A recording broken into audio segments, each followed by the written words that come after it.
এক ছিল রূপপুর গ্রাম। গ্রামটি দেখতে ছিল অনেক সুন্দর, কিন্তু সেই গ্রামের একটি নিয়ম ছিল। গ্রামে যদি কোনো কন্যা সন্তান জন্ম নিত তাহলে তাকে মেরে ফেলা হতো। সেই গ্রামে বাস করত রতন এবং তার স্ত্রী। তাদের কোনো ছেলে মেয়ে ছিল না, তাই তারা অনেক দুঃখী ছিল। একদিন রতন কাজ শেষ করে বাড়ি ফিরে এসে দেখে তার স্ত্রী খুব মন খারাপ করে বসে আছে। কি গো, এমন মন খারাপ করে বসে আছো কেন? কি হয়েছে তোমার? মন খারাপ করবো না কেন বলো? আমাদের বিয়ে হয়েছে আজ 5 বছর হয়ে গেল, অথচ কোনো সন্তান নেই। এতে মন খারাপ করার কি আছে বলো? উপরওয়ালা যদি না দেয় তাহলে আমরা কি করব? তুমি আর এটা নিয়ে মন খারাপ করো না।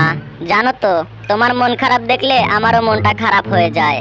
উপরওয়ালার যখন ইচ্ছা হবে তখন এমনিতেই দেবে। হ্যাঁ গো, তুমি ঠিকই বলেছো। এখন তো শুধু উপরওয়ালাই ভরসা। তো চলো তোমাকে খেতে দেই, খাওয়া দাওয়া করে শুয়ে পড়ি। এরপর তারা ঘুমিয়ে পড়ল। এভাবেই দেখতে দেখতে 1 বছর কেটে গেল। 1 বছর পর রতনের বউয়ের গর্ভে একটা কন্যা সন্তান জন্ম নিল। ওগো, আমাদের ঘরে যে কন্যা সন্তান জন্ম নিল, ওরা জানলে তো ওকে মেরে ফেলবে। আহা, কথা বলো না, ওরা শুনে ফেলবে তো। আমি দেখি কি করা যায়। তারা যখন এসব কথা বলা বলি করছিল তখন গ্রামের মাতবর শুনে তাদের ঘরে চলে আসে। সে কি অলক্ষণে ব্যাপার, তোমাদের ঘরে কন্যা সন্তান জন্মেছে আর তোমরা তা লুকিয়ে রাখতে চাইছো। তোমরা কিন্তু গ্রামের নিয়ম ভঙ্গ করছো। মাতবর সাহেব, আমাদের ঘরে 5 বছর পর একটা সন্তান জন্মেছে, আপনি ওকে মারবেন না দয়া করে।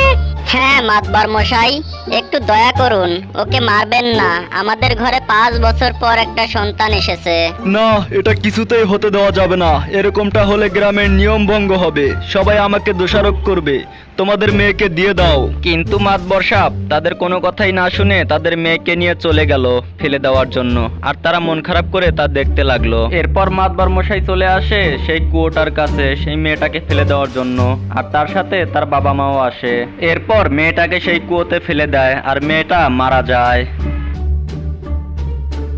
ওদিকে তার স্ত্রী বাড়িতে এসে অনেক কান্না করে। থামো থামো, এবার এত কানলে শরীর খারাপ করবে তো।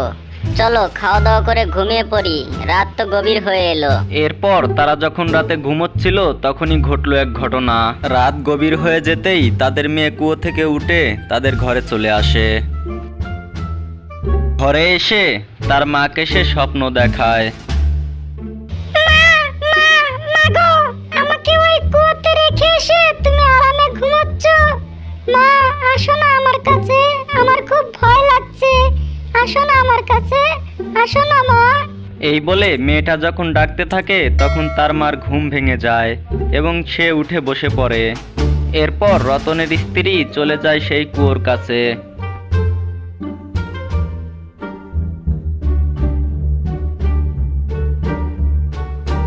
মা, মা, মারে, তুই ভয় পাস না, আমি এক্ষুনি আসছি তোর কাছে। তুই ভয় পাস না মা। এই বলে সে কুয়োতে লাফিয়ে পড়ে। তারপর সেও মারা যায়। এদিকে রতন সকালবেলা ঘুম থেকে উঠে তার স্ত্রীকে খুঁজে না পেয়ে ভীষণ চিন্তায় পড়ে যায়। তারপরে সে বাহিরে খুঁজতে যায়। দেখি একটু বাইরে দিয়ে খুঁজে আসি, দেখি কোথায় গেল। কই গো, কোথায় গেলে? কোথায় গেলে তুমি? এভাবে রতন সারাদিন তার স্ত্রীকে অনেক খুঁজতে থাকে। তারপর সে যখন খুঁজে না পায় তখন সে ঘরে চলে যায়। না, সারাদিন অনেক খোঁজাখুঁজি করলাম কিন্তু কোথাও খুঁজে পেলাম না। কোথায় যে গেল? এদিকে রাতও হয়ে গেল। রতন যখন রাতে চিন্তা করতে করতে ঘুমিয়ে পড়ল তখনই ঘটে গেল এক দুর্ঘটনা। রতনের স্ত্রী ডাইনি হয়ে কুয়ো থেকে উঠে আসে। কাউকে ছাড়বো না আমি, সব কটাকে মেরে ফেলবো। যাই, আগে ওই মাতবরটাকে মেরে আসি। এরপর ডাইনি চলে আসে মাতবরকে মারতে।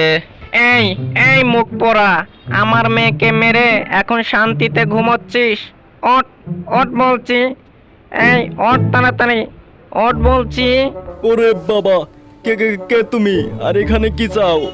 এই এই হতভাগা, আমাকে চিনতে পারছিস না? আমি রতনের বউ। কি বলছো তুমি? তুমি রতনের বউ? তো ডাইনি হলে কি করে? আর এখানেই বা কি চাও? এই এই হতভাগা, কি বলছিস তুই? আমি এখানে কি চাই মানে? আমি এসেছি তোকে মারতে, কারণ তুই আমার একমাত্র আদরের মেয়েকে মেরে ফেলেছিস। তাই আমি তোকে মেরে আমার দুঃখ মেটাবো। মেরো না, মেরো না আমাকে, এবারের মতো ক্ষমা করে দাও আমাকে। কি বলছিস তুই? তোকে ক্ষমা করে দেব মানে? তোকে ক্ষমা করলে আরো অনেক মেয়েরা প্রাণ হারাবে, আর তাদের মায়েরা আমার মতো মরে গিয়ে ডাইনি হবে। তাই তোকে ক্ষমা করা যাবে না, তুই ক্ষমার অযোগ্য। এই বলে ডাইনি আসে তাকে মারতে। এরপর ডাইনি লোকটাকে মেরে সেখান থেকে চলে যায়। তারপর সে আসলো রতনের ঘরে। ওগো, শুনছো শুনছো? দেখো আমি এসেছি। ওঠো ওঠো বলছি, ওঠো, দেখো আমি এসেছি গো। ওরে বাবা, এ তো দেখছি ডাইনি। এখানে কি চাও? মেরো না আমাকে। ভয় পেও না, আমি তোমার বউ গো। আমাকে চিনতে পারছো না? কি বলছো? তুমি আমার বউ? তা তুমি ডাইনি হলে কি করে গো? আমি যে মারা গেছি গো, আমি মারা গিয়ে ডাইনি হয়ে গেছি, আর এখন এসেছি সবাইকে মারতে। আর ওই মাতবর মশাইটাকেও মেরে ফেলেছি, আর এর সাথে যারা জড়িত সবাইকে আমি মেরে ফেলবো। না গো, তুমি এমনটা করো না। এমনটা করলে কি সমস্যার সমাধান হয়ে যাবে? আমি ওদেরকে বুঝিয়ে বলে এই নিয়ম ভঙ্গ করাবো। আর তুমিও তো এখন মারা গেছো। ঠিক আছে, তুমি যখন বলছো তাহলে আমি আর কাউকে মারবো না, কিন্তু তুমি ওদেরকে বলে এই নিয়মটা ভঙ্গ করিও, না হলে যে আরো অনেক নিষ্পাপ মেয়েরা প্রাণ হারাবে, আর ওদের মায়েরা আমার মতো মরে গিয়ে ডাইনি হয়ে যাবে। আমি এখন চলে যাচ্ছি, তুমি নিজের খেয়াল রেখো। তুমি চলে যাচ্ছ? কিন্তু কোথায় যাবে? তুমি ডাইনি হয়ে আমার চারপাশ দিয়ে থাকো না, আমার অনেক ভালো লাগবে। তুমি চলে গেলে যে আমার অনেক কষ্ট হবে। না গো, না, এটা হয় না। এই সমাজ আর এখন আমাকে রাখবে না। কেউ আমাকে দেখলে তান্ত্রিক ডেকে আমাকে বন্দি করে ফেলবে। আমি দু চোখ যেদিকে যাই সেদিকেই চলে যাব। তুমি নিজের খেয়াল রেখো। এই বলে ডাইনি সেখান থেকে চলে যায়। আর রতন মন খারাপ করে দেখতে থাকে আর কাঁদতে থাকে। এরপর ডাইনিটা চলে আসে এক অজানা জঙ্গলে, যেখানে কোনো মানুষের বসতি নেই।